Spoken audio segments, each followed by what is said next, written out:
मेरा नाम आयशा है और मेरी उम्र 22 साल है। आज भी जब मैं उस रात को याद करती हूँ तो मेरा दिल सहला जाता है। जैसे कल की बात हो, हमारी शादी को 3 साल हो चुके थे। अर्जुन और मेरी अरेंज्ड मैरिज थी, लेकिन वक्त के साथ प्यार इतना गहरा हो गया था कि लगता था हम दोनों एक ही रूह के दो हिस्से हैं। मैं घर संभलती, वो ऑफिस जाता। शाम को घर आते ही मुझे पीछे से गले लगाकर कहता, आयशा, आज भी तुम इतनी खूबसूरत लग रही हो कि दिल नहीं मनता दूर जाने को। रात को किचन में काम करते वक्त वो अचानक मुझे बाहें में जकड़ लेता। मैं शर्माती, उसके सीने पे हाथ रखकर कहती, अर्जुन, कोई देख लेगा। वो हंसकर कहता, घर में सिर्फ हम दोनों हैं ना, फिर क्या दार। लेकिन जिंदगी कभी सीधी लाइन में नहीं चलती। मेरी बचपन की सहेली सुरभि का फोन आया। उसकी आवाज रो रो कर भर्री हुई थी। उसके पति ने उसको बहुत मारा था, थप्पड़ मारे थे, फिर तलाक दे दिया। उसके माँ बाप भी इस दुनिया में नहीं थे। उसकी भाभी घर से निकाल रही थी। मैं उसकी सिसकी सुनकर रो पड़ी। उस रात मैंने अर्जुन के गले लगकर रोकर कहा, प्लीज अर्जुन, वो मेरी बहन जैसी है, उसके लिए कोई नहीं है, हम उसको अपने साथ रख लें। अर्जुन पहले मना करता रहा, लोग क्या कहेंगे आयशा, घर में एक जावन लड़की, प्राइवेसी खत्म हो जाएगी। मैंने उसकी आंखों में आंखें डालकर कहा, तुम्हारी इज्जत पे मैं आंच नहीं आने दूंगी। वो एक कोने में पड़ी रहेगी। मुझे सिर्फ ये एहसास नहीं होगा कि मेरी बेहें सड़कों पे है। किसी तरह उसको मनाया। अगले दिन मैं सुरभि को लेकर आ गई। उसका चेहरा उदा हुआ था, आंखें सूजी हुई थी। उसने मुझे गले लगाकर कहा, आयशा, तुम मेरी सच्ची बहन हो। भगवान तुम्हें हमेशा खुश रखे। मैंने उसको हमारे घर का एक कमरा दे दिया। शुरू शुरू में सब ठीक था। सुरभि घर के काम में हाथ बटाती, रात को हम दोनों पुरानी बातें करती। मैं उसको तसल्ली देती, अब ये सब भूल जा, नई जिंदगी शुरू करेंगे। लेकिन धीरे धीरे चीजें बदलने लगी। अर्जुन का चेहरा उतरा रहने लगा। जब सुरभि हमारे साथ खाना खाती तो उसके माथे पे बल पड़ जाते।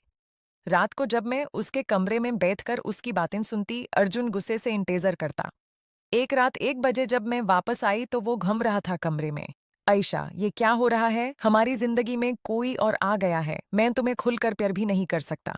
उस रात उसने मुझे बहुत प्यार से अपना बनाया, लेकिन मैं जानती थी अंदर से वो परेशान है। फिर एक दिन किचन में मैं बिरयानी बना रही थी। अर्जुन ने पीछे से मुझे गाले लगाया जैसे पहले करता था। मैं हंसी, अर्जुन, सुरभि आ जाएगी। तभी मैंने दरवाजे पे सुरभि को खड़े देखा। उसकी आंखें झुकी हुई थी। वो चुपचाप चली गई। उस दिन से घर में एक अजीब सी खामोशी छा गई। अर्जुन का व्यवहार बदलता गया। वो सुरभि से बातें करने लगा, उसके लिए शॉपिंग लाने लगा। मुझे बुखार था तो सुरभि ने खाना बनाया और अर्जुन ने उसकी तारीफ की।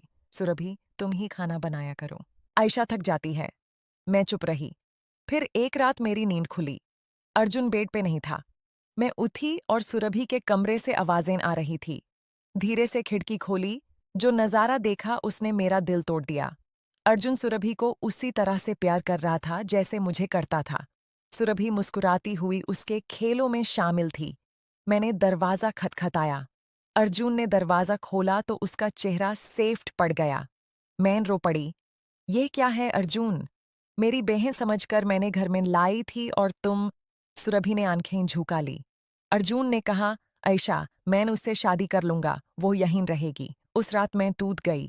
अर्जुन ने मुझे तलाक देने की बात की लेकिन घर से नहीं निकाला। सुरभि से शादी कर ली। मैं उसी घर में रहने लगी जैसे कोई मेहमान। रोज उन दोनों को साथ देखती और खून के आंसू रोती। लेकिन यहाँ ट्विस्ट आया जो मैं कभी सोच भी नहीं सकती थी। 4 महीने बाद सुरभि की तबीयत खराब हुई। हॉस्पिटल में पता चला उसने 4 महीने का बच्चा गिरा दिया था। अर्जुन टूट गया। यह मेरा खून था सुरभि। सुरभि ने थप्पड़ खाने के बाद उसको जवाब दिया, मैं किसी बच्चे के झंझट में नहीं पड़ना चाहती थी।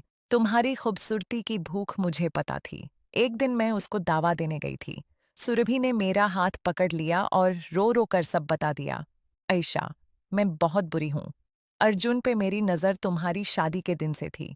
मैंने जानबूझकर तुझे अपना दुखड़ा सुनाया ताकि तू मुझे घर ले आए। मैंने उसको अपनी अदाओं से फंसा लिया। लेकिन आयशा, हर रात जब वो मुझे गले लगाता, उसके मुंह से सिर्फ आयशा ही निकलती, वो तुझे ही प्यार करता है। मैं सिर्फ उसकी कमजोरी का फायदा उठा रही थी। बाहर खड़े अर्जुन ने यह सब सुन लिया था। उसका चेहरा देखकर मैं समझ गई, वो सच में फंस गया था। सुरभि ने उसको ब्लैकमेल जैसा खेल खेला था। उसने मुझे दूर करने की कोशिश की थी। उस दिन अर्जुन ने सुरभि को तलाक दे दिया और घर से निकाल दिया। फिर वो मेरे पास आया, मेरे पैरों में गिर गया। आयशा, मुझे माफ कर दो। मैं बेवकूफ था। तुम्हारी मोहब्बत को कभी नहीं समझा। सुरभि की खूबसूरती ने मुझे अंधा कर दिया था, लेकिन दिल सिर्फ तुम्हारा था। उसके आंसू मेरे हाथों पे गिर रहे थे। मैं प्रेग्नेंट थी। जब उसको पता चला तो वो पागल हो गया खुशी से। उसने मुझे कंच की गुड़िया बना कर रख लिया। रोज माफी मांगता। मैं पहले बहुत टूटी हुई थी, लेकिन धीरे धीरे उसकी मोहब्बत ने फिर से दिल जीत लिया। आज हमारी प्यारी सी बेटी 2 महीने की हो चुकी है। जब वो हंसती है तो पूरा घर चमक उठता है। अर्जुन रोज उसको गोद में लेकर कहता है, तुम्हारी अम्मी जैसी हो बेटा, बिल्कुल उसी तरह। दोस्तों, जिंदगी में कभी भी जल्दी में फैसला मत लीजिए। सच्ची मोहब्बत कभी नहीं मरती, सिर्फ इम्तिहान लेती है। अपने रिश्तों को संभालो, छोटी छोटी बातों में विश्वास मत खोना। और हाँ, अपनी सच्ची दोस्ती को भी पहचानो। कभी कभी वही दोस्ती सबसे बड़ा दुश्मन बन जाती है। अगर यह कहानी दिल को छू गई हो तो वीडियो को लाइक जरूर कर देना। अपनी राय कमेंट में बताना, क्या आयेशा ने अर्जुन को माफ करके सही किया। चैनल को सब्सक्राइब कर लो ताकि ऐसी इमोशनल फैमिली स्टोरीज आप तक रोज पहुंचे। अपना ख्याल रखना। अल्लाह आप सबको खुश रखे।